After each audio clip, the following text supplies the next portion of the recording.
Boa tarde, queridas irmãs, queridos irmãos. Que o Mestre Jesus nos ilumine nesta tarde, abrindo nossas mentes, nossos corações, para todas as reflexões que faremos e que consigamos colocá-las em prática no nosso dia a dia. Agradeço a oportunidade que a casa e sua direção me ofereceu para estudar e refletir e aprender um pouquinho sobre os ensinamentos de Jesus em relação à prática da caridade. Agradeço ao meu mentor e ao plano espiritual, também pelo auxílio no preparo, e à irmã Malu, que agora na introdução já abriu o caminho para boa parte do que eu vou falar hoje, que é sobre Paulo, né, e como ele enxergava e tentava mostrar a importância da caridade. Então, a gente vai dar continuidade ao estudo do capítulo 15, que é Fora da Caridade não há salvação, que inclusive é considerado como lema da doutrina espírita, e está sendo o motivo de estudo desse mês. E eu vou dar enfoque ao item 6, que é a caridade segundo Paulo de Tarso. Não sei se todos conhecem a história de Paulo de Tarso, né, que nasceu em Tarso e que era chamado Saulo, e que era um dos maiores perseguidores dos cristãos, né? Se alguém quiser saber um pouquinho mais sobre esse que depois da sua conversão e transformação em Damasco passou a ser um dos maiores divulgadores dos ensinamentos do Evangelho de Jesus, pode encontrar sua linda história no livro Paulo e Estevão. Realmente vale muito a pena quem não leu, porque traz ensinamentos bem importantes. Paulo era considerado o apóstolo dos gentios, e ele foi o autor de 14 epístolas do Novo Testamento.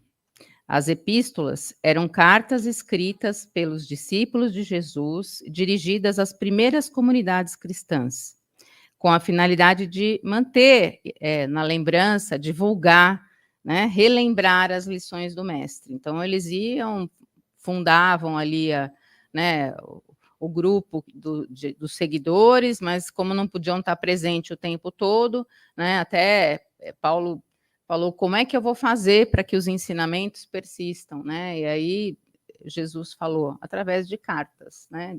Você pode ir divulgando as mensagens importantes, e foi isso então que ele fez, né? Convidando a todos a refletirem sobre as suas atitudes, né, sobre os seus pensamentos, as suas palavras, e principalmente enfatizando a importância da caridade na prática do dia a dia. Duas das 14 epístolas que Paulo escreveu foram dirigidas aos coríntios, seus companheiros da comunidade cristã de Corinto, uma cidade antiga da Grécia. E nós temos na primeira carta que ele escreveu aos coríntios, com certeza, o mais belo hino à caridade, quando em palavras poéticas e amorosas, até cantadas em música, né, todos acho que já conhecem, o apóstolo explicita a maior das virtudes, demonstrando a sua completa compreensão do significado da caridade.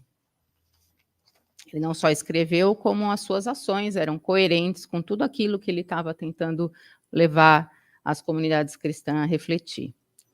Então, ora traduzida como amor, ora como caridade, a palavra grega que foi usada, né, na versão na íntegra era também chamada de ágape, enfim, no texto original, e que significava ambos, pois caridade é a vivência plena do amor em ações, a vivência do amor incondicional, né? Não adianta só o amor platônico, hipotético, sem atitudes. Era considerado o mais sublime, é considerado, né, sentimento de Deus pelas suas criaturas e das criaturas para com Deus. No capítulo 9 do Livro dos Espíritos, nós podemos ver que a caridade é também uma das leis morais que estão na nossa consciência, ao lado do amor, e também complementando a lei da justiça, pois amar ao próximo é ele fazer todo o bem que está a nosso alcance, aquilo que a gente queria que fosse feito para nós mesmos, né? Então, se a gente quer para a gente deve praticar para o outro. Podemos dizer que a caridade resume todos os deveres do homem para consigo e para com seus semelhantes, razão pela qual Não há verdadeiro adepto à doutrina espírita ou a qualquer adepto ao cristianismo, né, enfim, as religiões que têm Jesus, né? A gente não pode dizer que tem um verdadeiro adepto e seguidor sem que ele exerça na prática o que Jesus tanto ensinou e nos deu de exemplo. Tendo a caridade como guia, o homem nunca se transviará. Ele vai estar sempre refletindo no que ele pode fazer de benefício ao próximo e, com isso, refletindo melhor nas suas atitudes, nos seus pensamentos, nas suas palavras, né? Nós vamos ver que caridade pode ser realizada de diversas formas. Então, eu vou ler aqui cada frase, cada trecho da carta que Paulo escreveu aos Coríntios e vamos tentar refletir um pouquinho para o que ele quis dizer. Então, começa assim: ainda que eu falasse a língua dos homens e dos anjos, se eu não tiver caridade, seria como bronze que soa ou como um símbolo que tine. Aquele quis dizer que nada adiantaria ter o dom da palavra, da oratória, falar das coisas terrenas e também dos valores divinos, se a gente não praticar a caridade e nem auxiliar o próximo. Ser belo nas palavras e pobre em ações é como o metal que soa, ou como o sino que tine. Faz barulho, chama atenção, mas não tem efetividade, não toca o coração dos homens, não leva qualquer benefício. Acaba sendo palavra vã, né? Ou até como um instrumento musical, que se ele estiver parado ali sem o músico, não tem função, não traz a melodia, não traz o som, né? Então, é importante que a gente fale, que a gente haja sempre com coerência. Esse trecho é um alerta a todos que são oradores, né, que pregam e que falem sobre os ensinamentos divinos, sejam espíritas, católicos, evangélicos, ou até as pessoas que pregam, que levam os conhecimentos aos familiares, aos amigos, né, que muitas vezes falam super bonito, impressionam, né, mas não têm atitudes coerentes. O exemplo de mudança íntima, de luta constante contra as imperfeições, deve fazer parte da vida dos que se dedicam a divulgar a mensagem cristã. As palavras precisam vir associadas de ações de amor ao próximo, e ações constantes e contínuas, não é simplesmente ter uma atitude ou fazer um ato de caridade e já se julgar caridoso, né? Tem que ser todo dia, toda hora, toda vez que tiver a oportunidade de fazer o bem ao próximo. Continuando, ainda que tivesse o dom da profecia, o conhecimento de todos os mistérios e de toda a ciência, ainda que tivesse toda a fé a ponto de transportar montanhas, se não tivesse a caridade, nada seria. Ter o dom da profecia, que é ter o dom da mediunidade, né? Através da mediunidade, nós podemos buscar instrução, isso é uma dádiva, né? Sobre a realidade espiritual, ter mais entendimento, inclusive junto aos espíritos mais evoluídos, né? Nós podemos também ajudar aos irmãos que sofrem, seja através de esclarecimento, de alívio, trazendo consolo, como, por exemplo, alguém que perde um ente querido e que fica desesperado, né? A gente pode tentar levar, né, a palavra de consolo, dizendo que essa separação é temporária, né? Ou ao doente, fazendo com que ele tenha força para enfrentar aquele momento que faz parte, né, do desenvolvimento, do crescimento dele, e para que ele tenha esperança, né? Não é só com uma atitude material, mas essas palavras, esses sentimentos, né, esse acolhimento também são atitudes e gestos de caridade. Mas de que adianta a gente ter a mediunidade se ela só for utilizada para o benefício próprio? Se o dom da profecia for utilizado apenas para os nossos interesses pessoais? Né? A mediunidade, enfim, ela deve vir sempre acompanhada de ações de caridade. Conhecer aqui todos os mistérios e toda a ciência é ter sabedoria, ter o conhecimento sobre a vida espiritual e também sobre as descobertas científicas. Mas se isso não for usado de forma caridosa para ajudar o próximo, de nada serve. A motivação é só o orgulho, a vaidade, o amor próprio e a busca de aplausos do mundo, né? Jesus nunca disse a cada um de acordo com o seu conhecimento, mas dizia a cada um de acordo com as suas obras, né? Então é importante que a gente estude, leia, que a gente conheça, tente ter esse conhecimento mais abrangente das verdades espirituais, mas a gente tem que colocar na prática. A mediunidade, inclusive, e o entendimento das leis do universo dão ao indivíduo maior responsabilidade frente à vida e frente aos seus irmãos, né? Eles passam a ser... É necessário que eles coloquem, né, em auxílio. Quanto mais a gente sabe, mais a gente estuda, mais a gente tem conhecimento sobre a vida espiritual, a gente não pode guardar para a gente, né? A gente tem que estar sempre tentando passar adiante, como Paulo fez nas epístolas, né? Mas sempre com humildade, sempre com amor. Então, quanto mais a gente sabe, mais a gente tem de conhecimento, mais a gente tem que traduzir esse conhecimento em ações, em obras. Ter toda a fé a ponto de transportar montanhas é ter uma fé inabalável, a plena convicção das verdades divinas. E as montanhas podem ser, né, que a fé transporta, são também as enormes dificuldades que atrapalham a nossa evolução. Portanto, é preciso que a fé esteja acompanhada do nosso bom exemplo do exercício da caridade. Como disse o apóstolo Tiago, a fé, se não tiver obras, está completamente morta. Com essa colocação, né, o que Paulo quis chamar a atenção? Chamar a atenção dos religiosos da época, né, e também da atualidade, que em geral pregam, dizem ter uma fé imensa, estão sempre orando, o que é muito importante, estão sempre nos templos, mostrando a todos a fé que têm. Mas do que adianta, né? Serve até para a gente essa reflexão. A gente pode ter absoluta crença, né, em Jesus, em tudo que a gente está aprendendo. Mas se a gente não traduzir no bem aos nossos irmãos, ela é uma fé sem obras, né? Uma fé morta. Não adianta a gente dizer que é um seguidor de Jesus, do Mestre, do seu Evangelho, se as nossas ações não forem modificadas e nós não agirmos, ou pelo menos tentarmos agir como ele agiu e como ele nos ensinou. Bom, continuando, ainda que distribuísse todos os meus bens aos famintos, ainda que entregasse o meu corpo às chamas, se não tivesse a caridade, isso nada me adiantaria. Bom, aqui ele quis dizer com distribuir todos os bens, né, em esmolas, a quem necessita, aos famintos, que é bem importante, que é a prática da caridade material. É muito importante, muito louvável, mas nem sempre a intenção é realmente de se fazer o bem ao próximo, né? Muitas vezes a gente está doando aquilo que nos sobra, que não serve mais.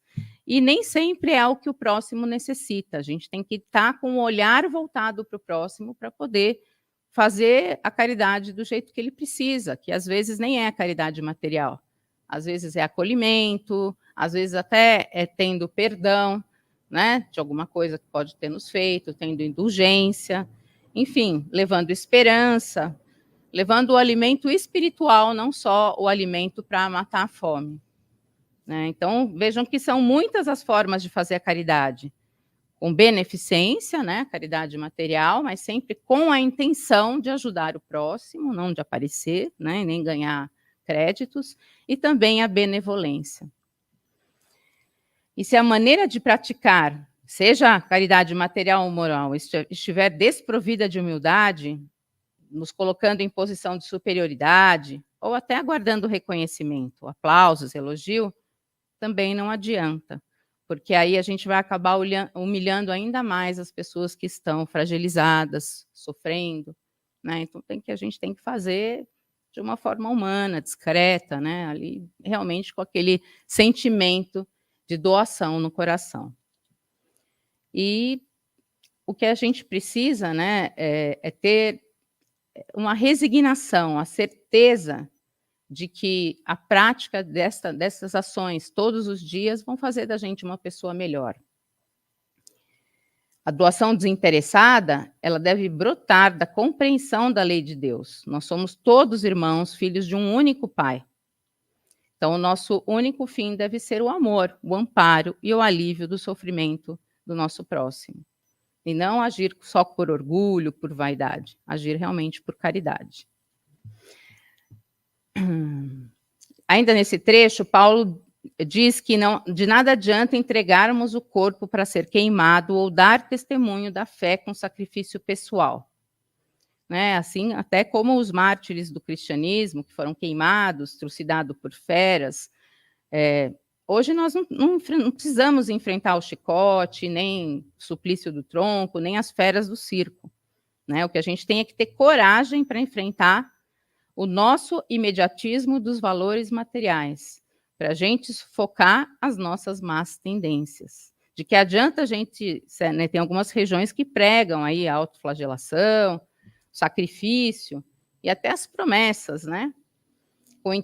Se o nosso intuito, né, é mostrar que nós temos fé, que nós somos crentes em todo o Evangelho de Jesus, e a gente não precisa, né? É só a gente ter atitudes e praticar o bem, né? Inclusive, para que a gente receba uma graça, a gente não precisa de sacrifício ou de promessa, é só a gente agir fazendo bem para ser merecedor de receber a graça, né? Jesus, com toda certeza, se tiver no nosso merecimento, a gente vai receber. A verdadeira caridade, ela envolve a renúncia de si mesmo em benefício do próximo. É doar algo muito precioso, que é o nosso tempo, que é muito difícil hoje em dia, né? Para os nossos irmãos, é entender que a minha felicidade é fazer o meu próximo feliz. Hoje está todo mundo correndo, nem presta atenção nos necessitados, ou no que o meu vizinho, no meu irmão, enfim, as pessoas que convivem comigo, às vezes podem estar sofrendo, precisando da nossa caridade, do nosso apoio. Então, é bem difícil, mas é um exercício importante, a gente parar, prestar atenção, ter tempo para fazer o bem. Nos versículos seguintes, Paulo fala dos atributos da caridade. A caridade é paciente, é prestativa, não é invejosa, não se ostenta, não se incha de orgulho, nada faz de inconveniente, não procura o próprio interesse, não se irrita, não guarda rancor, não se alegra com a injustiça, mas se regozija com a verdade. Tudo desculpa, tudo crê, tudo espera e tudo suporta.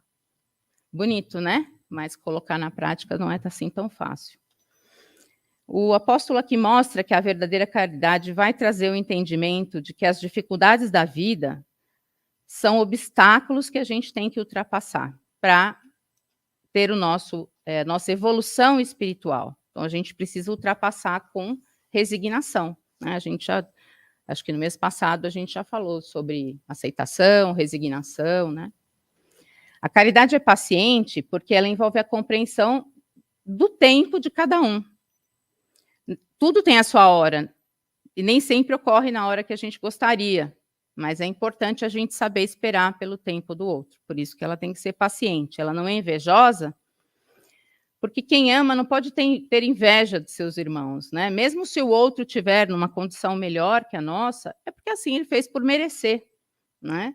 Então a gente tem que se alegrar com as vitórias, com as conquistas dos nossos irmãos, desejando que eles melhorem e que a gente melhore também, né? Quando a gente amplia a nossa visão da vida material e vê o horizonte, a luz necessária para que a gente possa se manter com esperança, a gente busca na sabedoria cristã o esclarecimento de tudo que pode estar acontecendo na nossa vida, né? A gente deixa de lado o desespero, entendendo que tudo tem uma razão, né? Que esse é o caminho do equilíbrio que a caridade também nos proporciona. Então, é a caridade conosco também, né? A gente tem que entender que, às vezes, alguma coisa não está no nosso alcance, que é um passo a cada dia, né? Não é que a gente, a partir de amanhã, vai mudar tudo, vai ser a pessoa mais caridosa do mundo. É reflexão e firme propósito para que a gente, aos pouquinhos, vá, né, tendo essa percepção e praticando.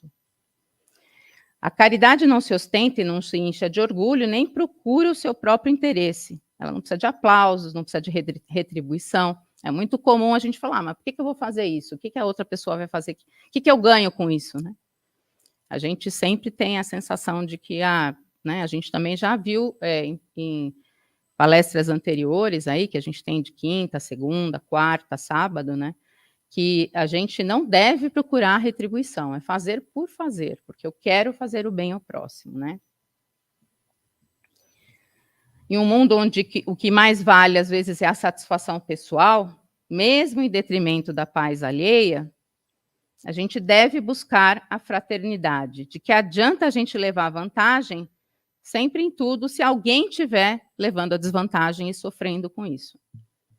A caridade não se irrita, não guarda rancor, porque ela sabe perdoar, sabe ter indulgência, sabe que a gente também tem os nossos defeitos e que nós também vamos errar. Então, ela perdoa e desculpa, né? Ou tem, assim, uma percepção de que eu, naquele lugar, como é que eu agiria se eu estivesse no lugar do outro? Né? É importante a gente saber que muitas vezes a gente faria até pior. Não se irrita, né? E porque irritar-se é a forma mais fácil de perder a razão. A paciência traz a sensatez e faz parte da caridade, né? Porque ela nos leva a refletir, a pensar sempre antes de agir, não agir por impulso e agir com justiça, nos libertando de intrigas, de mentiras que envolvem os nossos interesses pessoais. E a verdade e a justiça prevalecendo em todas as nossas atitudes em relação ao próximo. Continuando, a caridade nunca falha, né? Assim, as profecias, a ciência podem falhar. Tudo pode mudar, não é que pode falhar, elas mudam, né? Com a evolução do tempo, às vezes as verdades mudam. Podem até desaparecer, mas a caridade não, ela permanece e deve permanecer sempre, de forma constante, contínua, com firmeza, porque a gente quer mesmo seguir nesse caminho. E aí ele fala, quando eu era menino, eu falava como menino, sentia como menino, discorria como menino, mas logo que cheguei a ser homem, acabei com as coisas de menino, né? Então a gente precisa deixar para trás as atitudes infantis, meio birrentas, que às vezes a gente tem, né? E amadurecer em todos os aspectos, principalmente no moral, né? E no espiritual. A caridade está ao alcance de todos, do ignorante, do sábio, do rico, do pobre, independente de qualquer crença, né? Independente do que a gente acreditar, ela pode ser realizada. E a gente tem muitas oportunidades no nosso dia a dia. Então, a gente não tem mais desculpa para não realizar, né? Do nosso lado ali, parou no semáforo, em todos os lugares, né? Sempre tem alguém, às vezes triste, né? Que precisa do nosso abraço, do nosso acolhimento. Então, é uma mudança íntima, né? Para que a gente deixe a vaidade, o orgulho, se torne uma pessoa mais humilde, que saiba doar de forma desinteressada, com bondade, saber perdoar, saber se perdoar e perdoar o próximo, né? Isso com razão, com tranquilidade, com sabedoria, mostrando verdadeiramente esse amor ao próximo.